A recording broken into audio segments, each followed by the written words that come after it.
আসসালামু আলাইকুম, কেমন আছেন সবাই? আমি ফারজানা'স রেসিপি সিবিএসি থেকে বলছি।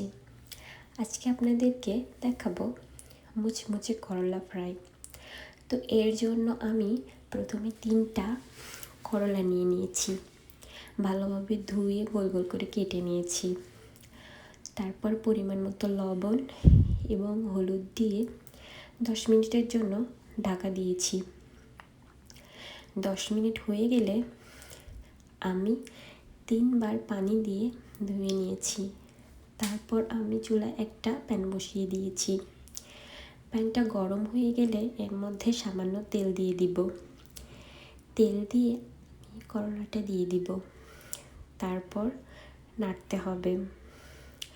যখন করলাগুলো হালকা নরম হবে তখন আমি উঠিয়ে নেব।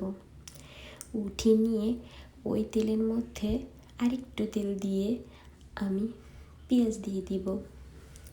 পেঁয়াজটা নাড়তে হবে যতক্ষণ পর্যন্ত ব্রাউন কালার না আসে। ব্রাউন কালার আসলে এর মধ্যে আমি লাল মরিচের গুঁড়ি দিয়ে দিব। গুঁড়ি দিয়ে আমি আবার নাড়তে থাকবো। নাড়তে নাড়তে আমি এর মধ্যে করলাগুলো দিয়ে দিব। দিয়ে আমি নাড়তে থাকবো যতক্ষণ পর্যন্ত করলাটা মুচমুচে না হয়। তারপর মুচমুচে হয়ে গেলে করলাগুলোকে তেল থেকে ভালো করে ছেঁকে নিতে হবে। ছেঁকে একটা বাটিতে উঠিয়ে নেব। তারপর গরম ভাতের সাথে এই মুচমুচে করলাটা সার্ভ করব।